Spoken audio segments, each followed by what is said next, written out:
All right. Back for another remote podcast. Another one. We got to get more used to We don't have this. like our full legit studio Yeah. thing going on yet. We don't have our backdrop yet, but we're working on it.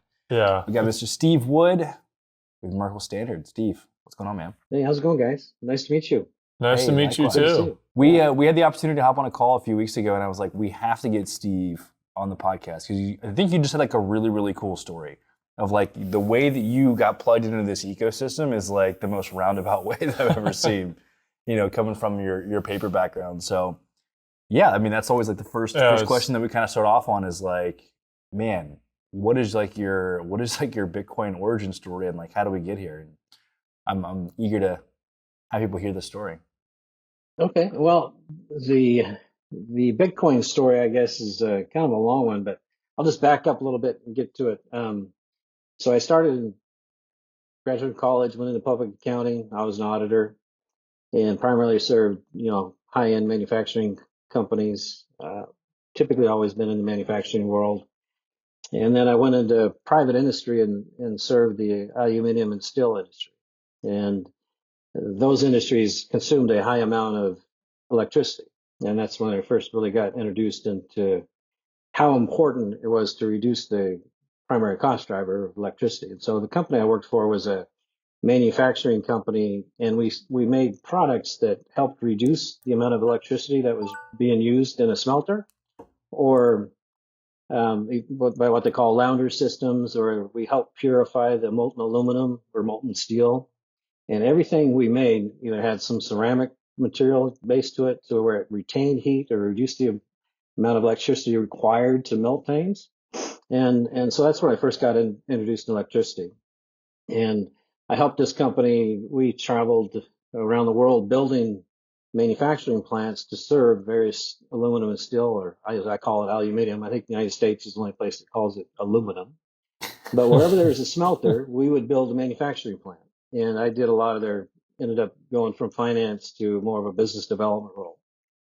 And did that for about 15 years, built the last manufacturing plant in a little town called Pune, India.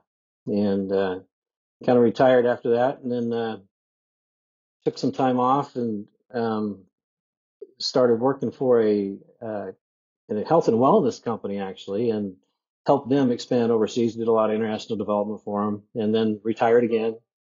And then I heard about this little paper machine up in Usk, Washington, and they needed a financial guy to come in and help them out. And they made newsprint. A lot of newsprint, 660 metric tons of newsprint a day. Wow. And as you know, it's a dying industry. It's been a dying industry for quite some time since the advent of the internet. And so the last few years, I guess it was probably around 2016, 2017, we had some ups and downs in that cycle with supply and demand and the machines coming out. And I started doing some consulting on the side with a guy that from my golf team. His son was doing these computers, which are high density computers. He was making mining rigs to mine Ethereum. And he was looking for somebody to help him on the finance side to help him get going to raise some capital. And so I as a favor to my friend on the golf course, I said, okay, I'll meet him. And I met this young man and I call him young because I'm like old, right? I'm almost 60. But he really impressed me. When he was 14 years old, he set the world speed record in high density compute. And what he did was he took apart a computer and he tied it into a refrigeration cooling unit. And those cooler temperatures allowed him to compute these machines at a faster rate. And he ended up doing that 2 or 3 more times. And then he was developing his own hardware. And I didn't really know much about Ethereum or Bitcoin or anything back then, but he said, I'll tell you what, I don't have a lot of capital. You can raise some and we'll give you a seed fee or whatever. He goes, I'll pay you in Ethereum and Bitcoin. And I said, okay. And so I started to really dive into it to, help him raise some capital. And I started understanding how they were monetizing electricity and turn it into basically a digital asset. And because I had that energy background, I started thinking about this paper machine, we have a 225 megawatt substation. And if we could maybe do something data centers on the side, we could help navigate through these trial periods of ups and downs of the market and help that company last a little longer.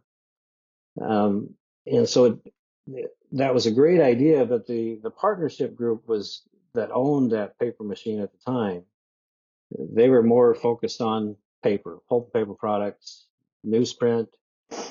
It was owned by a collection of partners. Gannett, you've probably heard of the USA Today. Gannett is one of the partners that was there. McClatchy Papers was another one of the partners.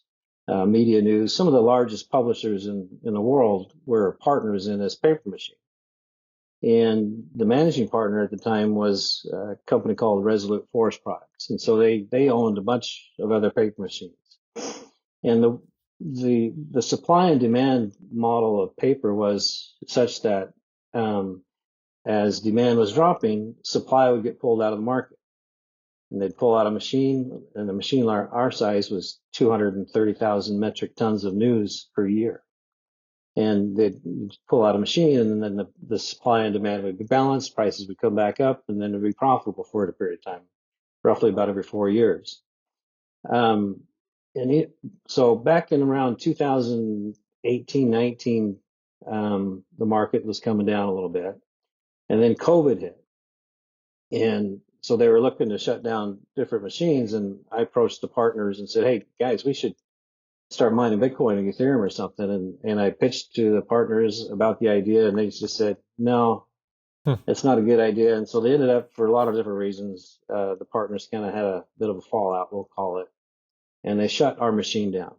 And at the time, I was the chief financial officer for that paper machine, and the CEO and I had been working on other products and different ideas, and we had this digital asset idea, and it just kind of failed, and they ended up shutting us down. And that was the hardest day on the job I'd ever had, when I had to go out and with the CEO and I, and we talked to the staff, and we had to lay off 150 people. And it was a hard one. And so they took the company into bankruptcy, and they asked the trustee, they asked me to help the trustee to hopefully maybe find a buyer or whatnot, just help with the transition of the bankruptcy.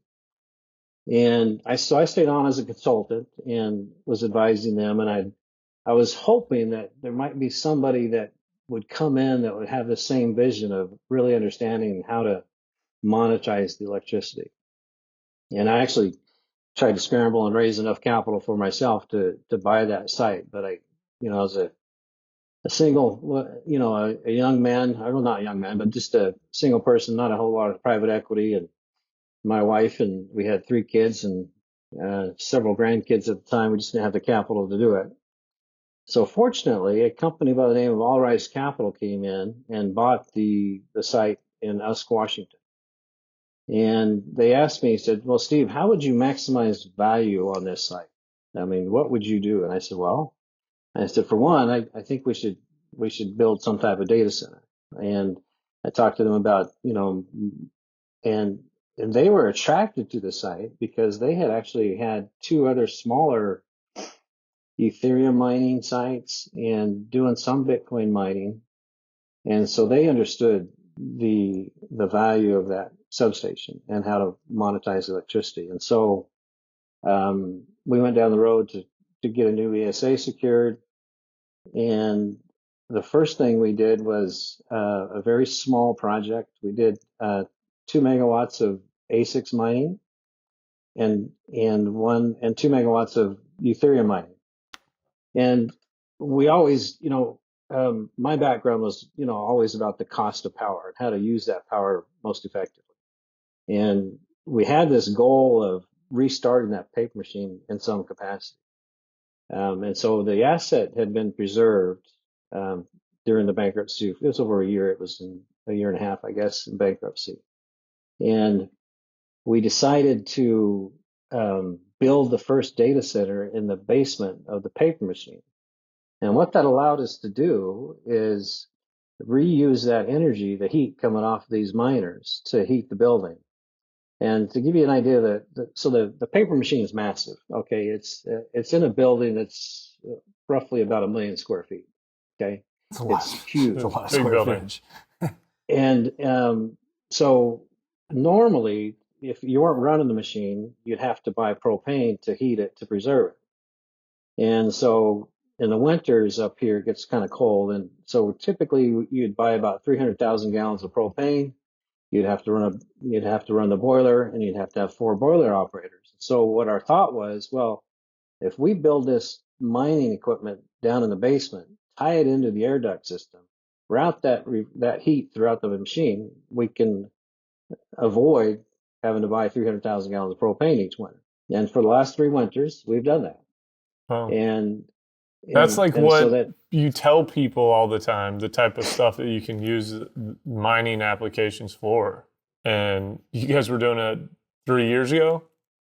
2021. Yeah.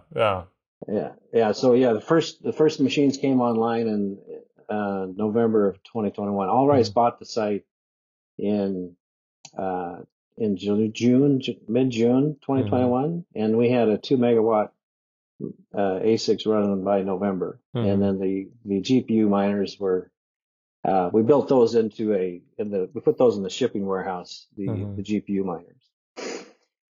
And so the Allrise Capital at the time was really excited and bullish on Bitcoin. And so they decided to, you know what, let's build something bigger. And so they created this company called Merkle Standard.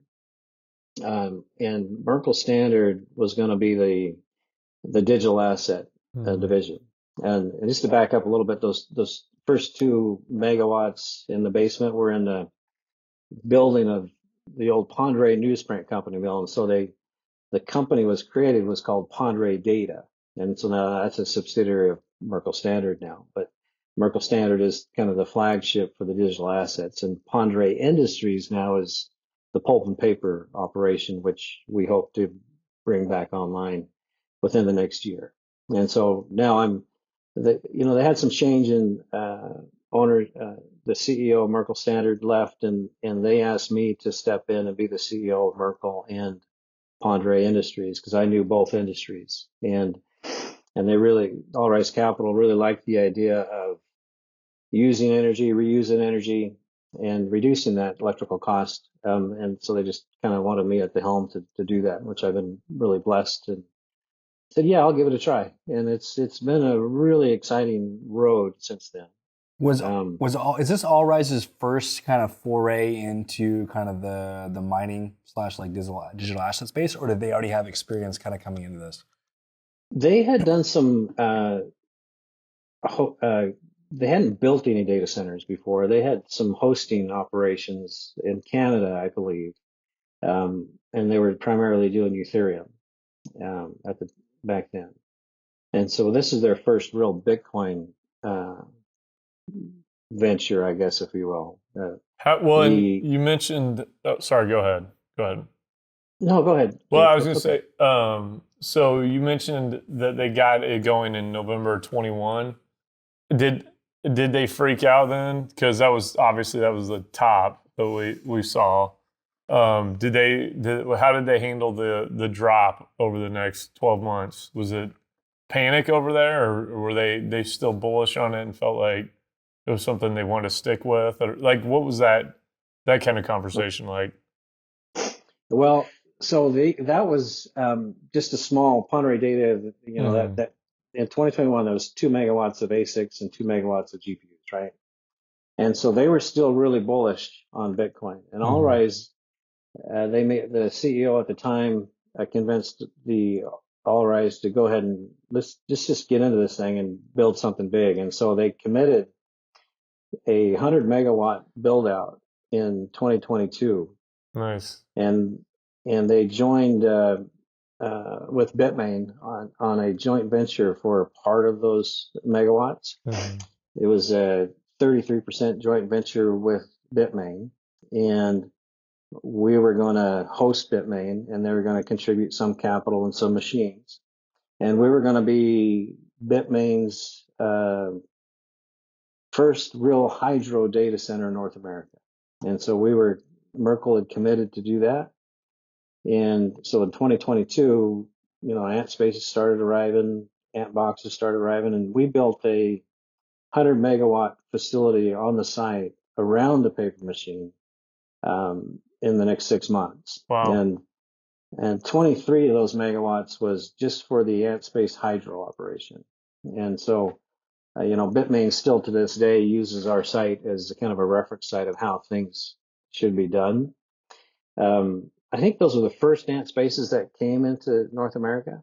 And had it not been for the staff that used to be paper workers, paper machine workers, electrical engineers, maintenance guys, pipe fitters, welders, they understood water and steam and things like that. And had it not been for that talent that we were able to bring back from the Ponderay newsprint days, I don't think it would have been successful. I think we were really blessed to have those guys on staff to do that for us. And so it ended up being very successful. It's still running great today on the hydro side. And so it was a whirlwind of a project. And now back to your question, how was Allrays handling the drop in Bitcoin value? Well, it was scary, but they had good foresight into understanding, if price of Bitcoin goes to 13,000, we gotta figure out a way to make it work. Right. And so we were very lean when we built it out.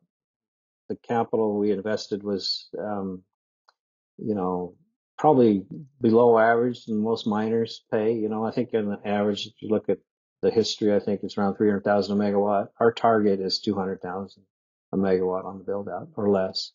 And so that helped. And we were able to run things diurnally, run when power prices were low and shed power when prices were high.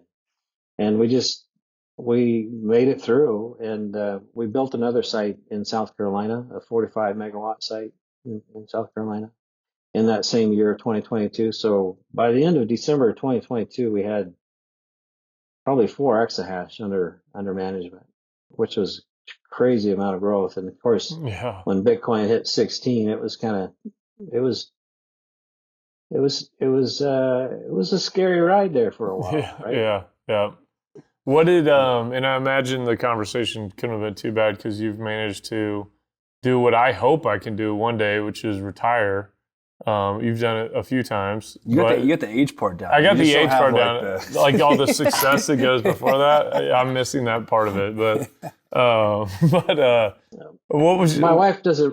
My wife calls those more as like sabbaticals. Oh, okay, sabbaticals. Yeah. Well, I was going to ask you, what was her thought process when you're like, yeah, I'm gonna come out of retirement. I'm coming out of the bullpen to go get into Bitcoin stuff. What was her thought process? She loves stay-at-home Steve. She used to call me stay-at-home Steve. But then I'd get too much into fly fishing and golfing, and she loved it when I was cooking dinners and doing all that kind of thing. But our family, we started having more and more grandkids, and my wife loves to shop. Yeah, and they love to. We have actually 10 grandchildren now. Number 11 is on. Man, you're one of the only guys that has a wife that likes to shop. That's crazy. Man, interesting. So, but no, she embraced the idea. She loves it when I work too. Yeah. And I'm having fun. I tell you, I'm doing something now that I'm very passionate about. I got to fill Justin in on some of these things that we got to do this last winter and what we're looking to do this upcoming year. We built a greenhouse last winter. Oh, did you? Okay, nice. Yeah. Yeah, on the premises, just a pilot project. But in December we had minus 27 degrees and tons of snow, and we're actually growing fresh tomatoes and fresh basil in our little greenhouse, and our plan is to go ahead and expand that. We're using 4 ASIC machines now to heat that greenhouse. 4? That's it. Right. That's it. Yeah. And our math tells me that our engineers tell me that we could either do 621 air-cooled ASICs and have enough reusable heat for a 100,000 square foot greenhouse. Good grief. That's And crazy. so we're going back and forth. Our electrical engineers tell me, Steve, it'd probably be better and more efficient use of reusing the energy if we use our ant spaces, the hydros, and Mm. use that elevated temperature water running through the greenhouse to heat it that way. And so he's thinking one ant space could do it. Do And you guys so have any like media that you put out about that kind of stuff? not really. Y'all should. I think Bitmain, they came and did some videos and Hmm. tours last month, and I think they're going to post some things. Yeah. I think they're going to do it more for them to show what you can do with the ant space. Right. Right. Yeah. I really should be getting a commission from Bitmain Right. on You that. should be. You should be. Yeah, You guys should be but pumping some of that stuff out though, because it's such a good example again of what you can do with Bitcoin mining and the different innovative ideas that come from it, just from people, running a machine. Most people didn't start running a machine thinking, well, I'm going to start doing some heat recapture and all this. But like, it's just how one thing leads to another, and you start figuring out ways to where, well, wait, I can basically get rid of my heating bill in the winter by using a miner to heat the house or heat a greenhouse, or whatever it may be. There's a lot of different applications that you can use for it. And I oh think yeah, I want to see there start being more of a push to really highlight some of that stuff, which I see some of that's coming out, like Alana's video, Dirty Yeah. Coin and all that. Yeah, there's going to be some coming out, but I don't think we could ever pump out too much about kind of the ancillary benefits or innovative ideas that come from the Bitcoin mining space. Yeah, it seemed more like swapping notes on different projects Right. and like innovative, like cool things that you can kind of Mhm. because it's like almost like you're building almost like these like closed loop systems on Right. with like the heat recapture. Yeah. yeah. I think you're right. I think we do need to have more positive media out there on Mhm. for us that are doing this, and I know there's other companies too. I kind of was jotting down a mission statement for us, and we're just what we're trying to do is leverage technology to develop and optimize energy creation and semiotically harmonize that with a variety of industries. Mhm. And my big picture for this site in Washington is to tie the whole water system into the hydros, into the paper machine, into the pulping operation. So what we're still fine tuning all of our feasibility studies, but if we're going to do some self generation on site. We're going to do 10 megawatts of solar Mhm. on the site too. We have about 900 and some acres up there where the site's at, and so we want to utilize that as best we can. But we want to do some self generation, and then continue to do some data center, but then use that as the water comes into the hydros and it gets elevated at temperature, bring that ambient up a notch into the paper machine, so you use less electricity to get the steam you need in the pulping operation. And then tie that whole system together. And so that's what we're looking at right now. And we're also looking at doing a biomass project Mm. or a cogen, because Mhm. that boiler I was telling you about. It's a fluidized bed boiler. We can do bios in there, but it's not big enough to what we want to do with the paper side and the digital asset side. So we're looking at either a cogen or a biomass where you make the biochar. And the biochar is, of course, a fertilizer replacement. And so we can use our little greenhouse project to do these Mhm. soil samples and things like that, and really test that whole process out and just bring these Yeah. ecosystems together.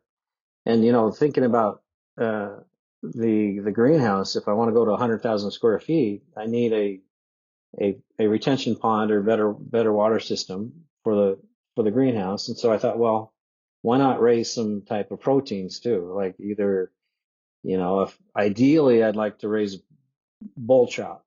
We have you have to see this paper machine, but it was built for two paper machines. We have our own water treatment plant, and we actually have two water treatment plants. And so I was thinking the one that's not being used, we could raise bull trout, use that water, filter through, use that for the greenhouse, give better nutrients in the soil, do some more soil Mm-hmm. sample and just tie that all together. It would just be a really fun, exciting Yeah. project. Are you guys allocating dollars to this, like as a company? We are, and we're looking for partners on some of these That is projects. cool, man. I like that a Wildlife lot. preservation Yeah, through yeah. Bitcoin mining. Yeah, man, we Yeah. need to get some free. We need to go do a little story on that. That's what we should You do. guys you should come out and visit Yeah. and take a look at what we're doing. I mean, the fish hatchery idea is, I've been kind of pitched it to the Kalispel Indian tribe, which is a local Mhm. tribe that's near us, and the native bull trout that used to run the rivers in Lake Pend Oreille it's a depleted species, and so if I could raise bull trout and put those back into the water Yeah. system, that'd be just a huge win. And Yeah, plus, that's great. I'm an avid fly fisherman and I Yeah. love trout. And plus, trout from a protein source is, it's just almost as good as salmon, right? Yeah, yeah. And now I don't think it tastes as good. I'm not gonna lie. I'm not big on eating trout, but I like speckled trout. A speckled trout or another. Mhm. Yeah, I'll tell you what. We'll go fishing up there. You got to come down here and we'll go fishing in the Gulf. There you go. Yeah. That sounds good. Yeah, That sounds good. we'll get you Yeah, on some yeah. bull reds. It's a blast. I'd love that. Well, my folks lived in Texas for about 35 years, Northeast Texas. Hmm. Well, that might as well be and, Missouri. Yeah. What part of Northeast? Oklahoma. Oklahoma. What part of Northeast Texas? A place called Lake Kiowa. Lake Kiowa. Man, you lost me on that one. What's it close to? It's up, pretty close to Gainesville. Okay. Yeah. Northeast, not too far away from North Texas. Up there. Mhm. Okay. Yeah. Yeah. I So think they call it Gainesville down there, right? Gainesville. Yeah, probably. I'm sure they do. They have to. But so what's Merkle doing now? I've actually talked to some of your guys before, looking for sites and things like that around. But are you guys still looking to grow other sites, or are you kind of focused on building out where you're at and expansion of there and the fish hatcheries and all the other cool stuff? Well, yeah, that's the Pend Oreille side, but the Merkle side of the business is we will be energizing a new site in Kentucky here in 2 weeks. I've been hearing more and more about Kentucky. People, TVA, obviously Tennessee stuff, but well, in just that region. But is it on grid or is it an off grid application? It's on grid. Yeah, it is. Okay. Yeah. I've been hearing more and more about Tennessee, Kentucky, and just kind of that whole area is an attractive place. Kentucky sounds like they're very open to mining, and they're trying to bring a lot of it in there. I was so pleased with working with the utility in West Kentucky, and they're actually helping us identify a couple of their sites because we'll have this site up and running in another week or so. And there's another piece of property, and we're also looking at maybe some self-generation on one of the sites that they were talking about to help balance the grid there. When we look at a location, we look at it and say, well, what can we do? I don't want to just mine Bitcoin. I want to create as many jobs as we can. So what other options do we have there? And so we're looking at expanding in Kentucky as soon as we can as well. We're actually just getting ready to break down on another pretty big deployment in Memphis, Tennessee. It's a 45 megawatt site that we're building. We'll break ground next week on that, and I expect that one to be online by mid-June. Oh, nice! Wow, yeah, that's good. Is that a similar situation as what you have with the paper site, or is this something you guys are just building from scratch? This one is we bought, it was a building, an old food refrigeration warehouse building with a lot of land around it. And so what we decided to do is we bought the building and the land, and we're building the data center on the land, and we rezoned that property to sell the building. And I'm not sure we've been talking to a couple different potential buyers of that building, but if they need any reusable energy or whatnot for their operations, and we'll definitely work out a deal with them. But it's going to be standalone probably. For that site in Tennessee, we're building it. One of the things that we were thinking of post-halving, there's going to be a lot of assets that need to find a low power mode option to run. And so that the site in Memphis is we're approved for 45 megawatts, but we're building it for 60. And so the thought being is there's going to be some people that need to host their machines maybe Mm. and maybe run diurnally or whatever. But to help those assets last a little longer, we thought we'd go ahead and build it out to have the additional rack space. We could use it for some of ours, but we're gonna, and because we're buying more machines, but I think we're looking at diversifying a little bit, having more hosting clients too. Mm-hmm. Have some hosting, some self mining, Yeah, and that's why we're that's building. interesting too, because I'm very curious to see what happens after the halving with I mean the price action's been a tremendous help, obviously. Oh yeah. And probably, I didn't know what the ETFs would do for the price right off the bat. And yeah, sure, it's been a couple months, but it really hasn't been that long, and we're already seeing a really. What are we at? 65,000 It today? was 67 when I got in here, so yeah, I'm pretty excited about it. But Yeah, I think a lot of people are. yeah, well, and all this is pre-halving, which is I wondered last summer. I think we were talking about it actually the first year at TBC. Yeah, we just had a visitor, sorry, but I didn't know if there was going to be a lot of buying pressure before the halving, kind of anticipation of it. I think that's part of what's going on now. That and obviously in conjunction with the ETF. Charger. Yeah, no problem. But are you guys? And I know most miners probably don't try to get in the price forecasting stuff. But are you guys? What is any of this anticipatory price action that we're seeing right now? Is it going to change anything as far as the strategy you guys have going into the halving? Or are you guys just kind of operating like this is what we think is going to happen? We think there's going to be some miners coming offline or becoming available for some consolidation. Like, do you guys have any thought process on that? Or are you kind of trying to position yourself to start scooping up potential companies that might be in trouble? Well, yeah, that's part of one of our growth strategies is, to look for other miners that maybe have some good assets that or that maybe just are over leveraged a little bit. Yeah. And maybe we could either fold them in like a roll up type of deal into our entity. Well, and I know our goal is. Oh, go ahead. Go ahead. Our goal is to, obviously increase hash rate, right? And so you can do that by building, like, we build our own data centers, or you can acquire them. And so we are looking for, acquisition candidates as well, or companies that want to, maybe contribute some assets and help build one of these sites out. Yeah. Because I just picked up another site. Actually, I'll be closing on it today, another 15 megawatt site in Tennessee as well. Are these mostly greenfield, or are they like they have a building on them, or something that you're planning on utilizing for the operation? Most of these, like the smaller ones, like 15 megawatts in the Kentucky site, are just greenfield. Yeah. But they're near a substation. Yeah.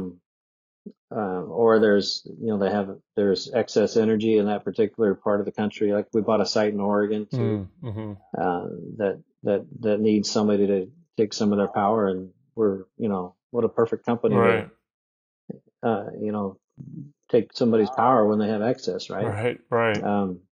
Yeah, I'm curious to find out too, and I know you probably can't say, but have those conversations started with other miners at all? Like, do you feel like there's any miners out there kind of dipping their toes in the water to try to get bought before the halving occurs? Yeah, I've had two of them approach me recently. Right. Yeah. And they look like, I like to see, where are the synergies and like people that we want to partner with, and there's a lot of synergies between these two companies, and I can see it working out pretty well. Yeah. I'm also looking at, some of these new ideas for generation, whether it be geothermal or or gas fired. Mhm. I'd like to get to Texas. I've looked at Texas a couple different times, and Hey, we got tons of deals, man. I need to come hit you up. okay, Yeah. yeah, well, yeah, no, I especially Corpus Christi, ERCOT, Mm-hmm. that kind of area, Mm-hmm. very attractive from my perspective. Yeah. I kicked myself because Northern Data picked up that site, Saxon Saxit. site, Right. Yeah. and I really wanted to do a deal with those guys. Was it like a crown jewel or And something? then, Everybody fighting over this one site? That bootstrap site, man. Everybody wanted it. Really? Yeah. hmm yeah, yeah, but there are other opportunities in Texas. Yeah, there are. But and I'm talking to another company right now about something big there in Texas too. And it could work out pretty good to maybe even be better than what Saxit was. Really? Wow. Okay. Yeah. Well, yeah, that's exciting because that is a good project right there. I think it's 150 megawatts right now. Like you go to 300, and yeah, that was a good project.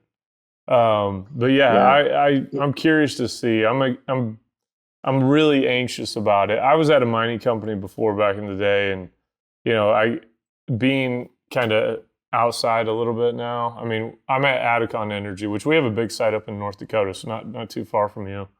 But I just got over there. But over the last year and a half, 2 years, I've been away from it a little bit, and I was always just, I mean, really anxious for the halving to see what's going to happen because I don't know. This is like the first one that there's going to be where institutional money is involved.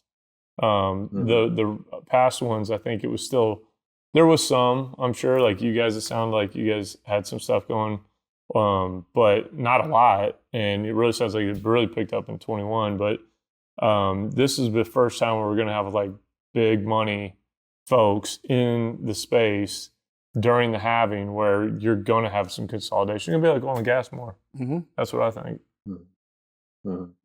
Yeah. We almost did something with Atacon in North Dakota. We came real close. I know. I really heard about it. Yeah. Yeah, I really like Joe Dillon. He seems like a really stand-up guy, and Yeah. that site there. And I knew some of your other clients that were going in that site. Well, we and still got room. Still got room. You want to come? Yeah? Yeah, you guys. We should talk some more. We got another phase coming on. Oh, is that right? Mhm. Yeah, because that's the ideal location to do this. Another greenhouse, too, right? Right. I mean, I think there's other parts of the country that I'd like to, maybe duplicate this, where there's what they call a food desert, Mm-hmm. where very short growing seasons, and maybe they're away from a metropolitan area, and so it's hard to get fresh fruits and vegetables and things like that. Right. I love this little idea of growing fresh vegetables with using waste heat from machines is I love that idea. It's actually a much bigger. Him and I talked about it on the call. That's a much bigger problem than I even knew existed until probably like the last month, because I had a call with a guy who was wanting to do something similar, like this being the entire business of co-locating miners with the greenhouse. It's kind of like almost like a full-on farm. And he was talking about, he used the use case of strawberries, where like 50% of all strawberries go bad before they make it to market. What? Yeah. Are you serious? The I love entire strawberry too. market, like half of them go bad before they make it, because most food has to travel. You don't realize how far most food has to travel to get to the metropolitan areas. And so if you can solve this problem of like these food deserts by co-locating the greenhouses alongside the miners, like you could eliminate a lot of the waste. So many different things. Yeah, that's crazy. I had no idea about that. I was going to ask about strawberries though, because have you had those hydroponic? I think they're called hydroponic strawberries. You know what I'm talking about, Steve? Yeah, it sounds delicious though. Yeah. Oh my gosh, they're incredible. They have them at HEB. Oh, yeah. Have you know HEB, right? You've been to Texas, so you know what HEB is. Yeah. Okay, it's like the greatest grocery store ever made, ever. But they have these hydroponic strawberries that are, man, they're incredible. They're like the most delicious, but I'm sure that it would work with mining. Yeah. Yeah, totally. How do you think about in the greenhouse with these? Like, how do you think, do you just kind of assess a certain area and be like, hey, what's kind of needed, and kind of take almost like a farmer's market approach? Or do you like sell into whatever the local HEBs are, Kroger or whatever? Or how do you think about the whole the greenhouse aspect of the business? Well, like we're just dabbling in it Yeah. right now, to be honest with you. But I think like these are the best cherry tomatoes I've ever had in my life in our little greenhouse that we're growing in the middle of winter. Yeah.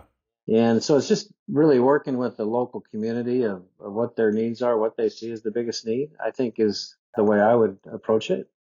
Um, you always look for win-wins in everything you Mhm. do. And even if it's part of your gift giving or your charitable contributions, is what does the community need? And working with a gentleman by the name of Dr. Trevor Lane from Washington State University, he brought in this crew of, hey, well, this is what we want to grow. And basically, I just, perfect.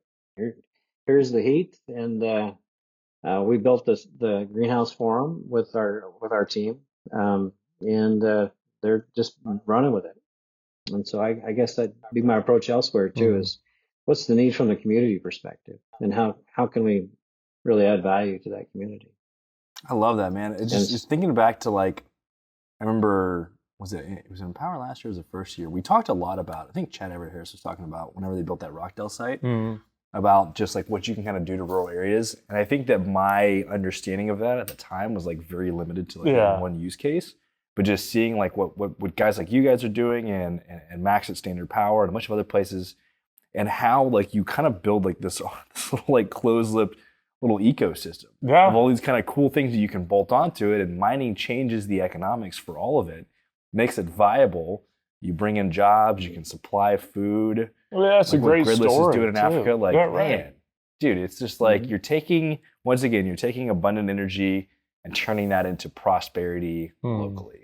Right. You're taking energy that a lot of times is wasted and utilizing it for, like, people act like it's bad sometimes. Some of the policymakers out there, politicians, acting like energy usage is bad, but clearly wasting energy is much more of a negative thing than utilizing energy for all the different type of projects you can do with this. So yeah, I mean, I love that you guys are doing. I didn't know you guys were doing all that stuff. That's awesome. yeah, Yeah. yeah. Well, it's back to the paper machine. That machine used to consume 85 megawatts of power when it was running Mhm. 24/7. Really? Wow. And so what we've been looking at is converting that machine to what they call, I don't want to overcomplicate it, but Mhm. it's single line refining. So you're reducing the amount of energy that's being used on the refiner deck. And by harnessing the energy from the hydros and some of the waste heat and pulling that back into the paper machine, we can reduce that cap of 85 megawatts down to 60 megawatts. Wow. And so that's a huge cost savings for that Mhm. vertical. Yeah. And then we could also create, like you said, more jobs. I Mhm. mean, I can't retire until I have 150 more people up that site.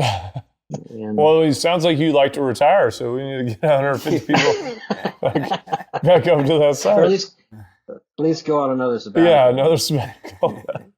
I just want to Yeah. have one sabbatical. That would be great. If I can ever get a sabbatical, I'll be happy. Same. Yeah. Well, I'm blessed because my wife works and she makes the big bucks. Yeah. And so thank God for her. Well, that makes the shopping then more tolerable. What does she do? She's in tech space too. Oh, okay. She's helped a couple different companies. She gets them ready, and she's on the finance side, Mhm. and either gets them sold or ends up, or they go public.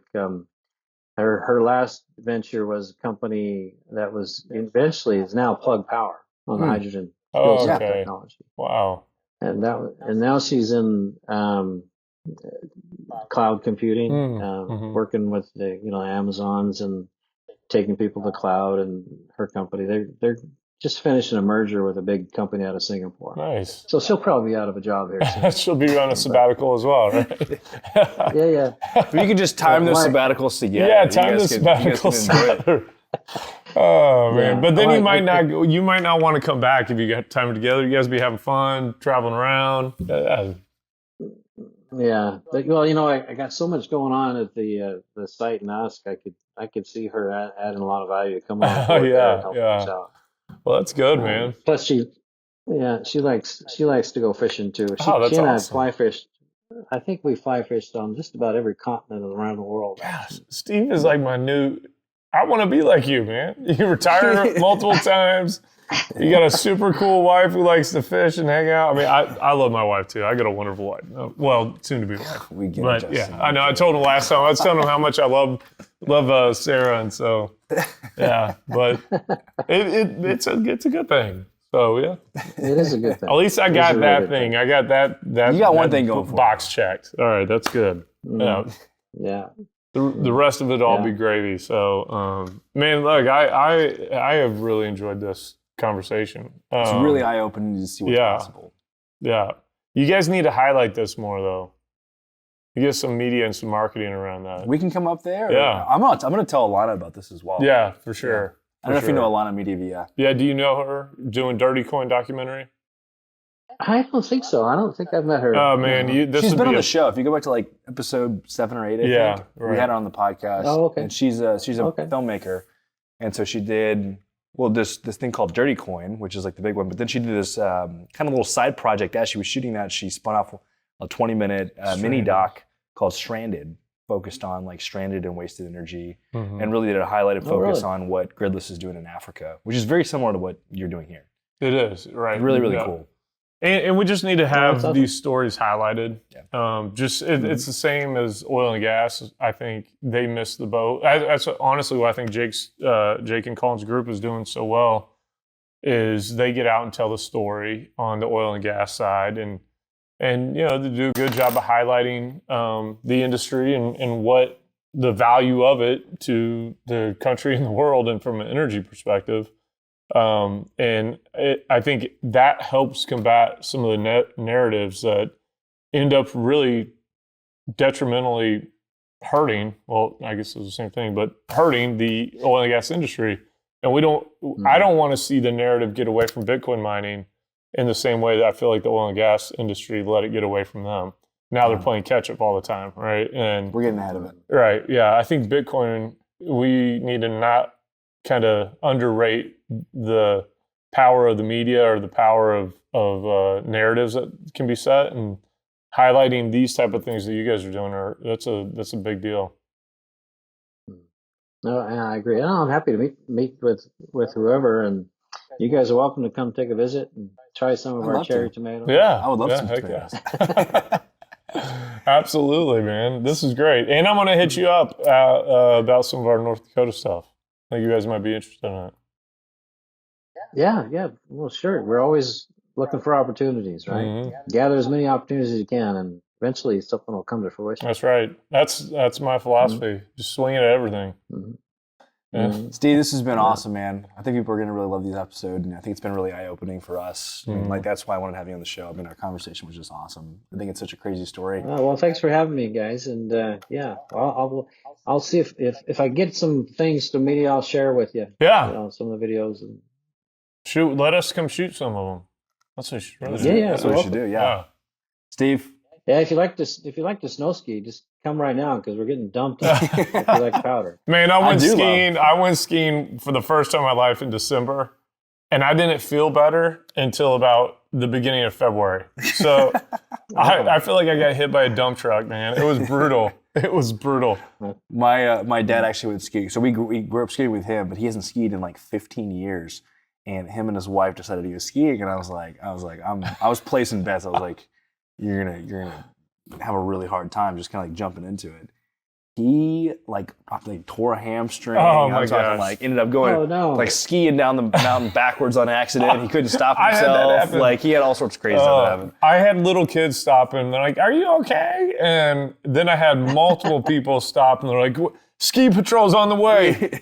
I'm like, "Golly, this is embarrassing enough already. I'm not getting drugged down. I will roll the entire way if I have to." But yeah, so Awesome. we'll be there though. This has been great, man. Thanks again for joining us. Yeah, great talking with you guys. You guys have a great rest of your weekend. All right, you Thanks, too, man. Steve. Have a good one.